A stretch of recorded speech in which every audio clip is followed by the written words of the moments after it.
Hello વિદ્યાર્થી મિત્રો, કેમ છો?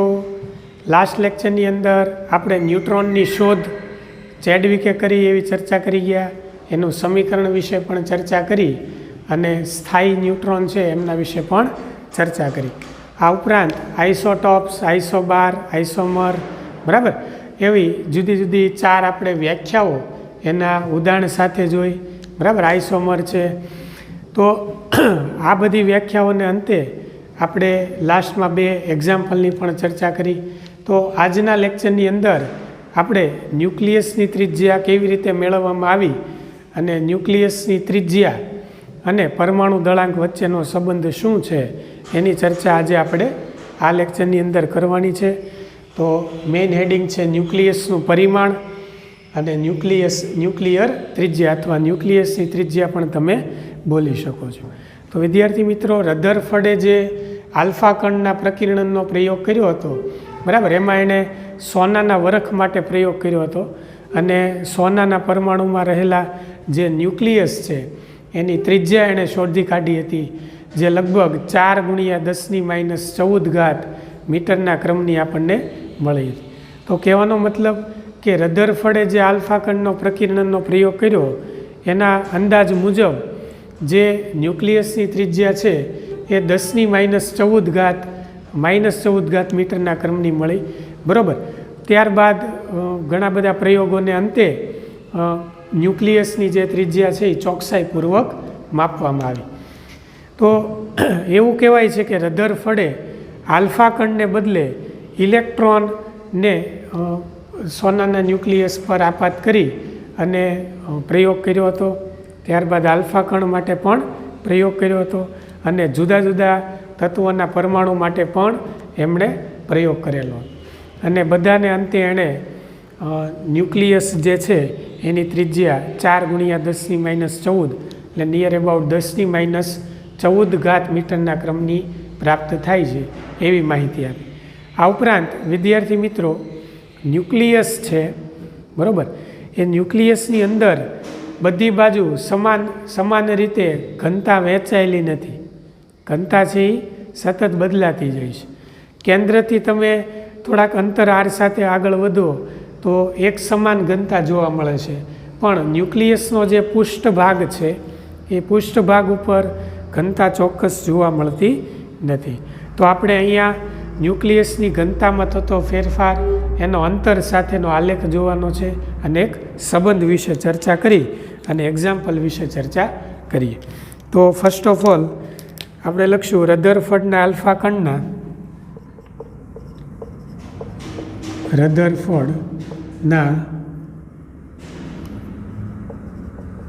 આલ્ફા કણના પ્રયોગો પરથી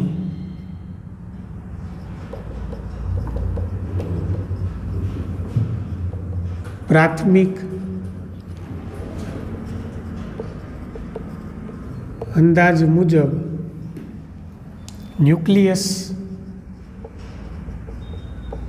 ન્યુક્લિયસની ત્રિજ્યા 10⁻14 મીટર ના ક્રમની હોવાનું જણાયું. ત્યારબાદ આધુનિક પ્રયોગો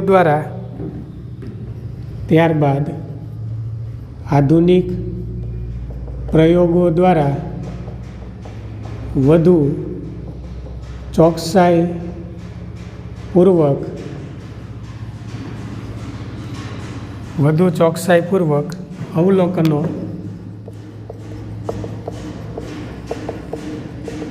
મેળવાયા હતા અથવા મેળવાયા છે.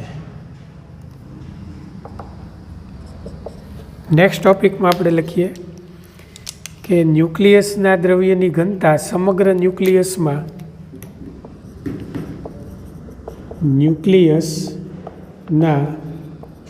દ્રવ્યની ઘનતા સમગ્ર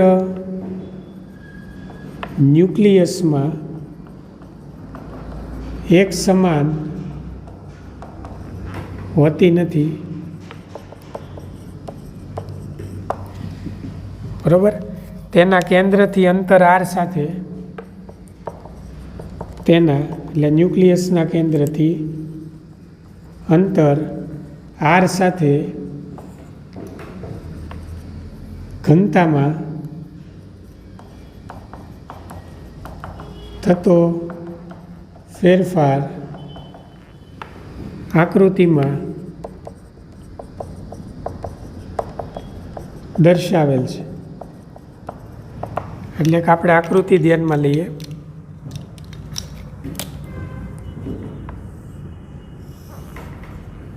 આ ન્યુક્લિયસની ઘનતા અને આ ત્રિજ્યા આર, એટલે ત્રિજ્યા નહીં પણ અંતર આર, બરાબર, આ કેન્દ્ર ભાગ. તો એવું જાણવા મળે છે કે પ્રયોગોના આધારે એવું જાણવા મળે છે કે ન્યુક્લિયસના કેન્દ્રથી તમે ન્યુક્લિયસના પૃષ્ઠ સુધી જાઓ એમ ત્રિજ્યા એક સમાન છે, એટલે ઘનતા અહીંયા એક સમાન છે, બરાબર. એટલે આ રીતે આલેખ આવશે. ત્યારબાદ પૃષ્ઠ ભાગમાં તે ક્રમશઃ ઘટતી જાય છે, એટલે આ રીતે ઘટતી જાય છે, બરાબર. તો અહીંયા સુધી ત્રિજ્યા એક સમાન એટલે આર જેટલી છે. આ પૃષ્ઠ ભાગ છે. ન્યુક્લિયસને તમે આ રીતે વિચારી શકો. આ પરમાણુ છે, બરાબર. એની અંદર અહીંયા તમે આ ન્યુક્લિયસ વિચારો તો આ એનો પૃષ્ઠ ભાગ થયો, બરાબર. અને એની જે ત્રિજ્યા છે એ તમે આર લઈ શકો. તો અહીં આપણે લખશું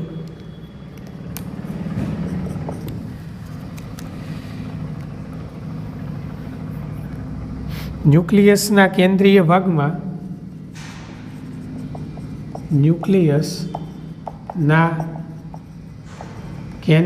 ભાગમાં ઘનતા એક સમાન મૂલ્યની છે. ઘનતા એક સમાન મૂલ્યની છે, પરંતુ તેના પૃષ્ઠ વિસ્તારમાં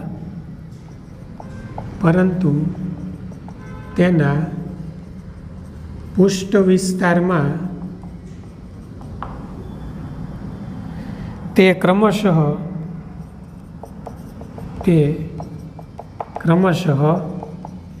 ઘટતી જાય છે, બરાબર.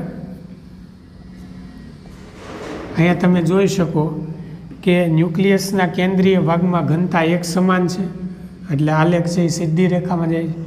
ત્યારબાદ એના પૃષ્ઠ ભાગમાં તે ક્રમશઃ ઘનતા ઘટતી જાય છે, બરાબર. આમ ન્યુક્લિયસને ચોક્કસ પૃષ્ઠ નથી, આમ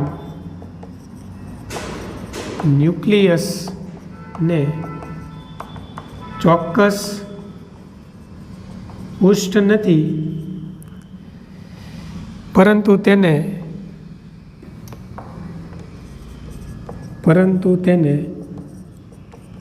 લાક્ષણિક સરેરાશ અથવા અસરકારક ત્રિજ્યા કેપિટલ આર છે, બરાબર. જે નીચેના સૂત્રથી મળે છે. આ સૂત્ર યાદ રાખવાનું, આર બરાબર R0 a⁻⁰, કે જ્યાં R0 છે એક અચળાંક છે,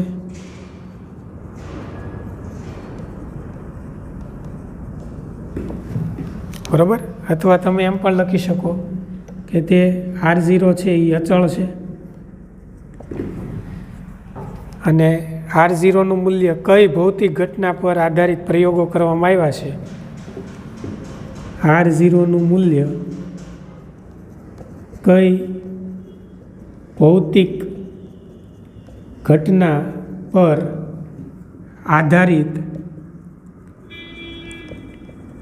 પ્રયોગો કરવામાં આવ્યા છે તેના પર આધાર રાખે છે, બરાબર. એ છે એ પરમાણુ દળાંક છે. કેપિટલ એ શું છે? પરમાણુ દળાંક છે. તો સૌ પ્રથમ આપણે અહીંયા બે પ્રકારની ત્રિજ્યાનો અભ્યાસ કરીશું. આલ્ફા કણો અને ન્યુક્લિયસ વચ્ચેની સંઘાત સાથે અને ઇલેક્ટ્રોન અને ન્યુક્લિયસના સંઘાતના પ્રયોગ પરથી.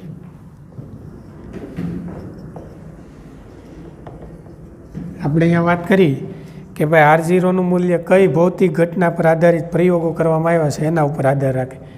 એટલે દાખલા તરીકે ઇલેક્ટ્રોન અને ન્યુક્લિયસ વચ્ચેના સંઘાત પરથી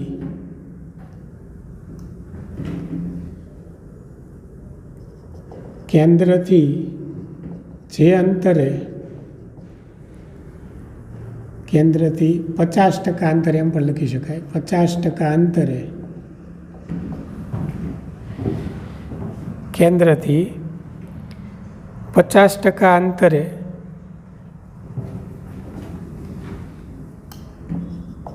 જે અંતરે ઘનતા 50% થાય તેને આપણે અહીંયા સરેરાશ ન્યુક્લિયર ત્રિજ્યા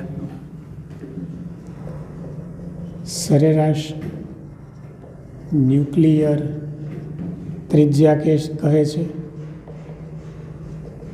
એટલે ન્યુક્લિયસ અને ઇલેક્ટ્રોન વચ્ચે સંઘાતનો પ્રયોગ કરવામાં આવ્યો, બરાબર. અને તેના પરથી કેન્દ્રથી એ પ્રયોગ પરથી કેન્દ્રથી જે અંતરે ઘનતા કેટલી થાય 50% થાય તેને સરેરાશ ન્યુક્લિયર ત્રિજ્યા કહેવામાં આવી. અને તેના બદલે જો આલ્ફા કણ અને ન્યુક્લિયસ વચ્ચે સંઘાતની મદદથી મેળવેલી ત્રિજ્યાને ત્યારબાદ આલ્ફા કણ અને ન્યુક્લિયસ વચ્ચેના સંઘાતથી મેળવેલ ત્રિજ્યાને આંતરક્રિયા ત્રિજ્યા કહે છે, બરાબર. તો ઓવરઓલ આપણે એમ કહી શકીએ કે બંને પ્રયોગો પરથી R0નું મૂલ્ય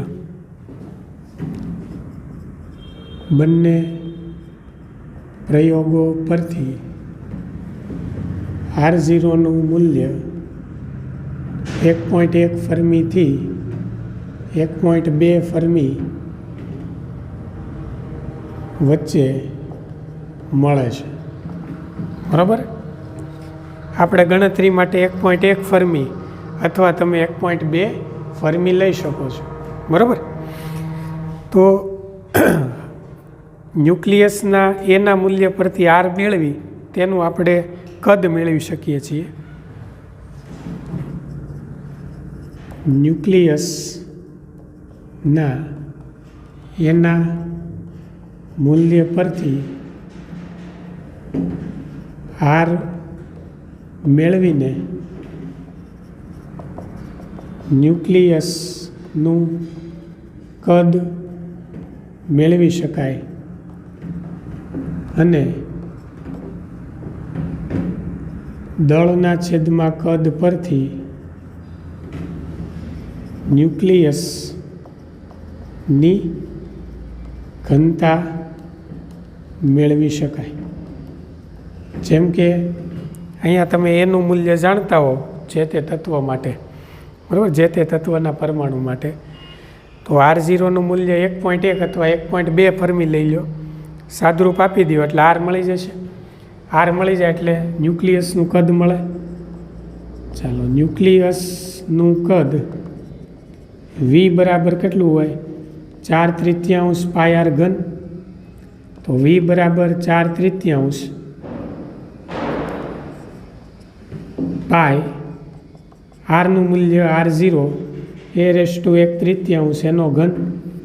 સાદુરૂપ આપો તો V બરાબર 4/3 પાય R0 અહીંયા જોડાય એટલે R0નો ઘન એની 1/3નો ઘન 3 ઉડી જાય એટલે ખાલી એ વધે. તો આમ તમે કહી શકો કે કદ છે એ પરમાણુ દળાંકના સમપ્રમાણમાં છે, બરાબર. જેમ પરમાણુ દળાંક મોટો એમ કદ મોટું, એટલે વી ચલે છે એ લખી શકાય. ચાલો, કદ મળી ગયું. હવે ન્યુક્લિયસની ઘનતા લઈએ આપણે. ન્યુક્લિયસની ઘનતા ρ બરાબર માસ પર વોલ્યુમ, એટલે દળના છેદમાં કદ, બરાબર. ચાલો, માસ બરાબર ન્યુક્લિયસનું દળ બરાબર m × a, કે જ્યાં m એટલે ન્યુક્લિયોનનું દળ અને a એટલે પરમાણુ દળાંક.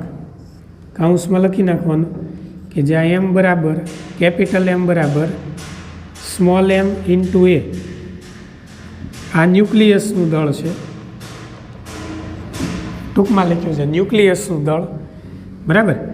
અને આ જે છે એ ન્યુક્લિયોનનું દળ, ન્યુક્લિયોનનું દળ, અને એ એટલે પરમાણુ દળાંક તમે જાણો છો, બરાબર. તો m બરાબર m × a, v બરાબર 4/3 પાઈ r0³ × a કેન્સલ થાય, છેદનો છેદ અંશમાં, એટલે 3m/4 પાઈ r0³. આ રીતે મળશે ઘનતા. આની અંદર કિંમત મૂકી દો તે ρ બરાબર 3 ગુણ્યા દળ લઈ લો 1.67 × 10⁻27, 4 ગુણ્યા 3.14 ગુણ્યા r0 1.2 ફરમી લઈ લો. r0 આપણે 1.2 ફરમી લઈએ, બરાબર. તો 1.2 ફરમી એટલે 10⁻15, એનો પાછો ઘન કરવાનો. બધાયનું તમે સાદુરૂપ આપશો એટલે અહીંયા જે ન્યુક્લિયસની ઘનતા છે એ 2.3 ગુણ્યા 10⁻17 આપણને પ્રાપ્ત થશે. 2.3 ગુણ્યા 10⁻17 કિલોગ્રામ પ્રતિ મીટર ક્યુબ મળશે, બરાબર. તો આ જે ઘનતા છે ત્યાંથી હું અહીંયા ઉપર લખું છું.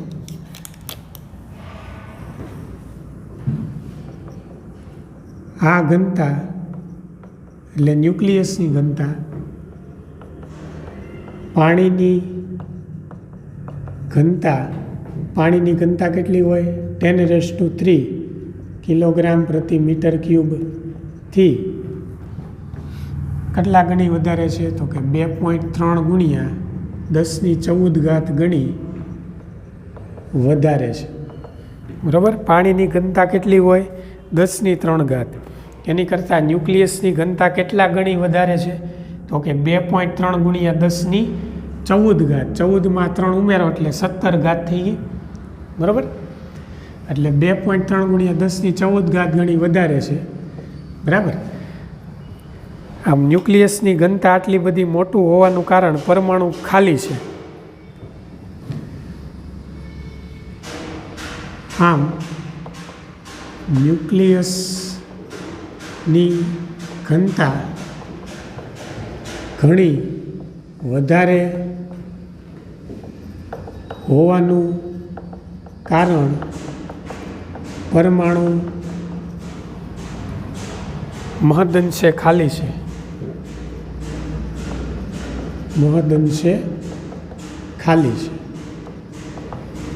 એટલે પરમાણુનું સમગ્ર દળ અને વિદ્યુત ભાર ક્યાં કેન્દ્રિત થયેલો છે? ન્યુક્લિયસમાં. એટલે સમગ્ર પરમાણુનું દળ જ્યારે ન્યુક્લિયસમાં કેન્દ્રિત થયેલું હોય ત્યારે એની ઘનતા કેવી હોય? વધારે. આપણે જાણીએ છીએ કે ઘનતા બરાબર દળના છેદમાં શું કહેવાય? કદ કહેવાય.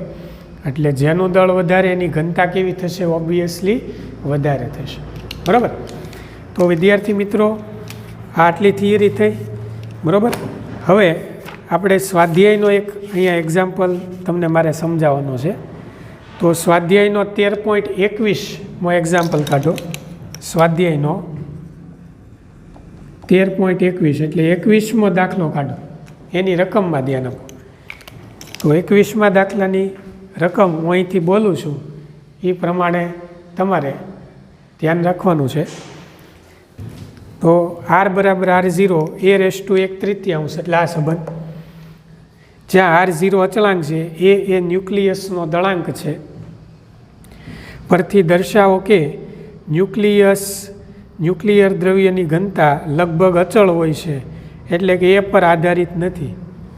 આપણે એવું અહીંયા સાબિત કરવાનું છે કે ન્યુક્લિયસની ઘનતા લગભગ અચળ હોય છે, બધા ન્યુક્લિયસ માટે એક સમાન હોય છે અને તે એ પર આધારિત નથી. તો એ દાખલાનો આન્સર તમારે અહીંથી લખવાનો છે. અહીંથી તમારે સ્ટાર્ટ કરવાનું. ન્યુક્લિયસનું કદ V બરાબર 4/3 પાઈ આર ક્યુબ, બરાબર. V બરાબર 4/3 પાઈ, આર એટલે શું કહેવાય, R0 એ રેસ ટુ 1/3 એનો ઘન. સાદુરૂપ આપો એટલે V બરાબર 4/3 પાઈ R0નો આ ઘન થશે, એની માથે 1/3 અને ઘન ઘનમૂળ નીકળી જાય એટલે ખાલી એ વધે, બરાબર. હવે ન્યુક્લિયસની ઘનતા ρ બરાબર માસ પર વોલ્યુમ. અહીંયા દળ બરાબર ન્યુક્લિયસનું દળ બરાબર ન્યુક્લિયોનનું દળ ગુણ્યા પરમાણુ દળાંક, બરાબર. M × A સાદુરૂપ આપો એટલે એ ઉડી જશે. એટલે ફાઇનલી તમારે અહીંયા સુધી દાખલો ગણવાનો છે, અહીંયા સુધી, આ સમીકરણ સુધી એ દાખલો ગણવાનો. આગળનું લખવાની જરૂર નથી, આ થિયરીમાં લખવાનું, પણ દાખલામાં તમારે અહીંથી સ્ટાર્ટ કરીને અહીંયા સુધી લખવાનું છે, બરાબર. તો અહીંયા તમે જોઈ શકો કે 3 અચળ છે, M પણ અચળ છે, ન્યુક્લિયોનનું દળ અચળ છે, 4 અચળ, પાઈ અચળ, R0 જે 1.1 થી 1.2 ફર્મી એ પણ અચળ છે, બરાબર. તો આખું પદ અચળ થયું, ρ સાથેનું આખું પદ અચળ થયું, બરાબર. એટલે નીચે તમારે લખી નાખવાનું કે જ્યાં ρ બરાબર અચળ, અહીંયા લખી નાખવાનું ρ બરાબર અચળ. અને તમે જોઈ શકો કે ρનું મૂલ્ય છે એ પર આધારિત નથી. આની અંદર ચેક કરો ક્યાંય કેપિટલ A એટલે પરમાણુ દળાંક આવતો નથી, એટલે એ પર આધારિત નથી. ચાલો, ક્લિયર. તો આ દાખલો અહીંથી સ્ટાર્ટ કરી, સ્વાધ્યાયનો 13.21મો દાખલો અહીંથી સ્ટાર્ટ કરી અને અહીંયા સુધી તમારે ગણવાનો છે. થિયરીમાં તો આટલું લખવાનું પ્લસ દાખલામાં આટલું લખવાનું, એટલે સાથે સાથે 13.21 આવી ગયો.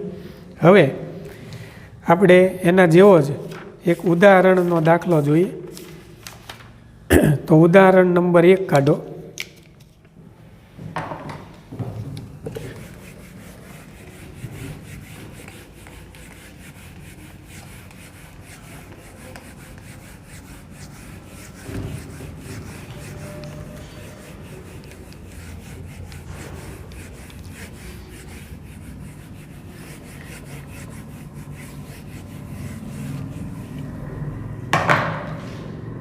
ઉદાહરણ નંબર 1ની રકમ હું અહીંથી બોલું છું, એ પ્રમાણે તમારે નોંધ કરવાની છે, બરાબર. ઉદાહરણ નંબર 13.1. ચાલો, એની રકમ આ પ્રમાણે છે. આર્યન એટલે લોખંડ, લોખંડના ન્યુક્લિયસ માટે દળ, એટલે તમને દળ આપી દીધું છે લોખંડના ન્યુક્લિયસ માટેનું, બરાબર.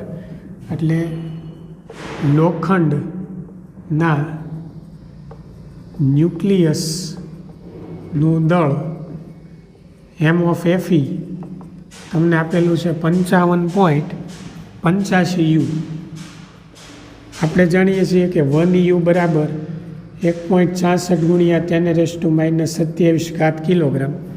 એટલે જ્યાં MUમાં દળ આપ્યું હોય ત્યાં આની વડે આપણે ગુણી નાખવાનું, બરાબર. સાથે સાથે તમને પરમાણુ દળાંક એ આપી દીધો છે. પરમાણુ દળાંક એ બરાબર 56, બરાબર. લોખંડ માટે પરમાણુ દળાંક 56 છે. તો ન્યુક્લિયસની ઘનતા શોધો, એટલે આપણે ન્યુક્લિયસની ઘનતા ρ ગણવાનું છે. તો એ આપણને આના જેટલી જ ન્યુક્લિયસની ઘનતા મળશે, બરાબર. એટલે તો આપણે અહીંયા લખ્યું છે ρ બરાબર અચળ, દરેક માટે સમાન હોય. ચાલો ગણીએ આપણે. તો ફર્સ્ટ ઓફ ઓલ ન્યુક્લિયસની ત્રિજ્યા આપણે ગણવી પડશે. ચાલો, ન્યુક્લિયસની ત્રિજ્યા R બરાબર R0 a⁻⁰. તો R બરાબર R0 1.2 ફર્મી લઈ લઈએ આપણે. R0 બરાબર 1.2 ફર્મી. ફર્મી એટલે 10⁻15 મીટર, બરાબર. તો 1.2 ગુણ્યા 10⁻15 એ એટલે 56, 56ની 1/3 તમને મેં મેથડ શીખવાડેલી છે. અંડરરૂટ ગુણ્યા 4 વાર અંડરરૂટ ગુણ્યા 2 વાર અંડરરૂટ પછી બરાબર કરવાનું એટલે 1/3 ઘાત સાદા કેલ્ક્યુલેટરની અંદર નીકળી જશે. બરાબર. તો 1.2 ગુણ્યા 10⁻15 ગુણ્યા 56 1/3 ઘાત 3.825 આવશે, જે તમારે જાતે મેળવવાની છે. બરાબર. સાદુરૂપ આપશો એટલે 4.59 ગુણ્યા 10⁻15 મીટર મળશે. તો આપણને અહીંયા આરનું મૂલ્ય મળી ગયું. બરાબર. ચાલો હવે આપણે કદ ગણવું પડશે ઘનતા માટે. બરાબર. તો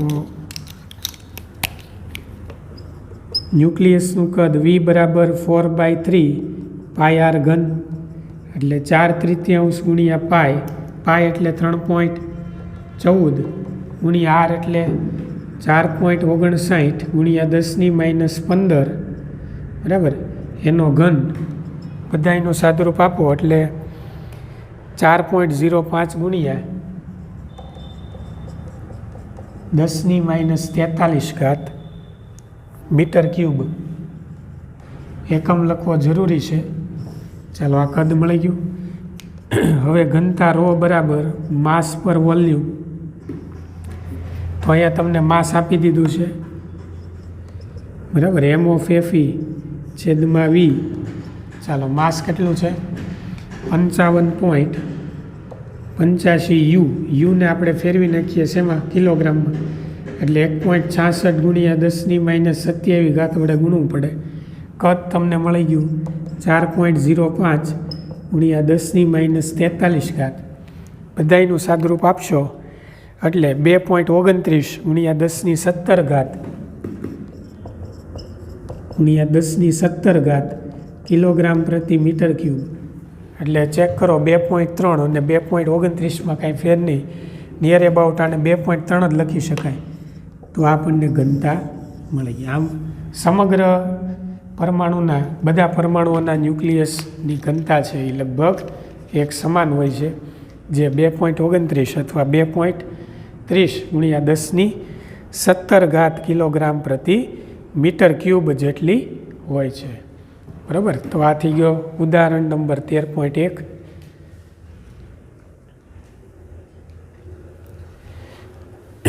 ચાલો આપણે આગળ વધીએ તો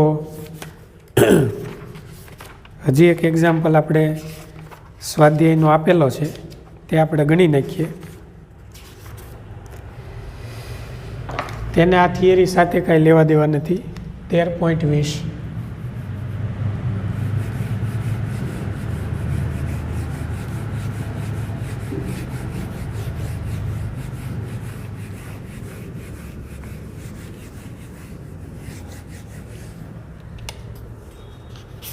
આ છે સ્વાધ્યાયનો 13.20. સ્વાધ્યાયનો 13.20મો દાખલો. બરાબર. આપણે જે થિયરી ભણ્યા એની સાથે લેવા દેવા નથી, પણ અગાઉ જે આપણે ભણી ગયા છીએ કન્સેપ્ટ એના પર આધારિત છે. એમાં આપ્યું છે 2 ડ્યુટેરોનના સન્મુખ સંઘાત માટે, એટલે હેડ ઓન કોલિઝન, એટલે 2 ડ્યુટેરોન આ રીતે અથડાય છે. બરાબર. આની ત્રિજ્યા r છે, આની ત્રિજ્યા r છે, એટલે બંનેના કેન્દ્રો વચ્ચેનું અંતર સ્મોલ r. સન્મુખ સંઘાત માટે સ્થિતિમાન બેરિયરની ઊંચાઈ ગણો. તો ફર્સ્ટ ઓફ ઓલ આપણે જાણીએ છીએ કે વિદ્યુત સ્થિતિમાન V બરાબર W/Q અથવા વિદ્યુત સ્થિતિ ઉર્જા અપોન Q. તેથી U બરાબર Q ઇન્ટુ V અથવા તમે W બરાબર Q ઇન્ટુ V લખી શકો. Vનું સૂત્ર આપણે KQ/R લઈએ છીએ અને અહીંયા Q છે એટલે આ થઈ જશે KQનો સ્ક્વેર છેદમાં R. તો આ યુનું સૂત્ર થઈ ગયું. બરાબર. તો આપણે અહીંયા સ્થિતિમાન આ માત્ર યાદ રાખવા માટે છે, યાદ રાખો. બરાબર. તો અહીં આપણે સ્થિતિમાન બેરિયરની ઊંચાઈ ગણવાની છે, એટલે કે જે સ્થિતિ ઉર્જા જે છે એનું માપ ગણવાનું છે. રેડી. આનું સ્થિતિમાન ગણવાનું છે. એટલે સ્થિતિમાન બેરિયર એટલે જે આપણને અહીંયા સ્થિતિ ઉર્જા મળે છે, બરાબર, એક ડ્યુટેરોનની, એને આપણે સ્થિતિમાન બેરિયરનું માપ કહેવાય. તમને એવું કીધું છે સૂચનામાં કે સ્થિતિમાન બેરિયરની ઊંચાઈ બે ડ્યુટેરોન એકબીજાને સ્પર્શે ત્યારે તેમની વચ્ચેના કુલંબ અપાકર્ષણ બળ દ્વારા અપાય છે.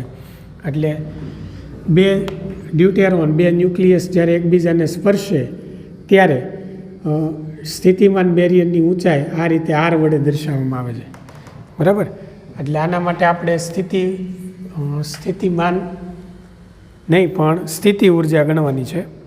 બરાબર. તો સન્મુખ સંઘાત માટે બે ડ્યુટેરોનના કેન્દ્રો વચ્ચેનું અંતર આપણે ધ્યાનમાં લઈએ. એ પહેલાં ડ્યુટેરોન પરનો વિદ્યુતભાર લઈ લઈએ. તો ડ્યુટેરોન પરનો વિદ્યુતભાર ક્યુ બરાબર 1.6 × 10⁻⁻19 કુલમ. તમને બે ફર્મીની ત્રિજ્યા આપી દીધી છે. એટલે ડ્યુટેરોનની ત્રિજ્યા આર બરાબર 2 ફર્મી એટલે 2 × 10⁻15 મીટર. બરાબર. તો અહીંયા આપણે લખશું કે બે ડ્યુટેરોન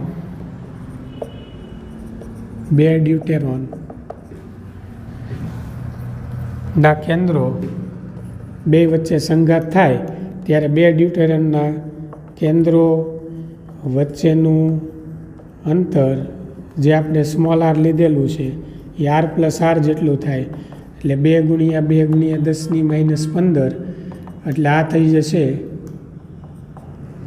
4 × 10⁻15 મીટર. સ્મોલ આર મળી ગયું. હવે સ્થિતિમાન બેરિયરની ઊંચાઈ ગણવા આપણે સ્થિતિ ઉર્જા ગણવી પડશે. એટલે ડ્યુટેરોનની સ્થિતિ ઉર્જા હંમેશા સમગ્ર તંત્રની લેવાય. એટલે બંનેની આપણે ગણવી પડે. તો ડ્યુટેરોનની સ્થિતિ ઉર્જા યુ બરાબર કે પહેલા માટે Q1 બીજા માટે Q2 બે સમાન જ છે. બરાબર. છેદમાં આર બરાબર કે એટલે 9 × 10⁹ ક્યુ એટલે 1.6 × 10⁻⁻19 બે સમાન છે એટલે સ્ક્વેર થશે. છેદમાં આર એટલે 4 × 10⁻15. તો આનું સાદુરૂપ આપો એટલે બેયની સમગ્ર તંત્રની સ્થિતિ ઉર્જા તમને મળશે 360 × 10⁻³ ઇલેક્ટ્રોન વોલ્ટ. બરાબર. પહેલાં જૂલમાં મળશે, ત્યારબાદ એને ઇલેક્ટ્રોન વોલ્ટમાં ફેરવવી પડશે. ચાલો પહેલાં જૂલમાં લખી નાખીએ. 5.76 × 10⁻14 જૂલ. ચાલો આ જૂલને ઈવીમાં ફેરવવા 1.6 × 10⁻19 વડે આપણે ભાંગવું પડે. તો એ જૂલમાંથી શેમાં કન્વર્ટ થાય? જૂલમાંથી ઈવીમાં કન્વર્ટ થઈ જાય. બરાબર. અહીંયા આપણે લખી નાખીએ 5.76 × 10⁻14 જૂલ. એટલે આ ફરી ગયું ઇલેક્ટ્રોન વોલ્ટમાં. બધાયનું સાદુરૂપ આપો એટલે 360 × 10⁻³ ઇલેક્ટ્રોન વોલ્ટ એટલે 360 કિલો ઇલેક્ટ્રોન વોલ્ટ. બરાબર. 10⁻³ ને કિલો કહેવાય. તો આ સમગ્ર તંત્રની સ્થિતિ ઉર્જા મળે. હવે દરેક ડ્યુટેરોનની સ્થિતિ ઉર્જા લેવી હોય તો એ લખશું. ત્યાંથી અહીં આવવાનું છે. દરેક ડ્યુટેરોનની સ્થિતિ ઉર્જા એટલે બેયની 360 હોય તો એકની કેટલી થાય? 360 ભાગ્યા 2 એટલે 180 ઇલેક્ટ્રોન વોલ્ટ. બરાબર. જે કુલમ બેરિયરની એટલે કે સ્થિતિમાન બેરિયરની ઊંચાઈનું માપ છે. જે સ્થિતિમાન બેરિયરની ઊંચાઈનું માપ છે. એટલે તમે સ્થિતિ ઉર્જા ગણો ને એને સ્થિતિમાન બેરિયરનું માપ કહેવાય. બરાબર. તો એક ડ્યુટેરોન માટે 180, બે માટે 360. ચાલો. તો આનો કન્સેપ્ટ આપણે વિદ્યુતભાર અને વિદ્યુત ક્ષેત્ર પરથી હતો એટલે અત્યારે તમને સાથે ગણાવી દીધો.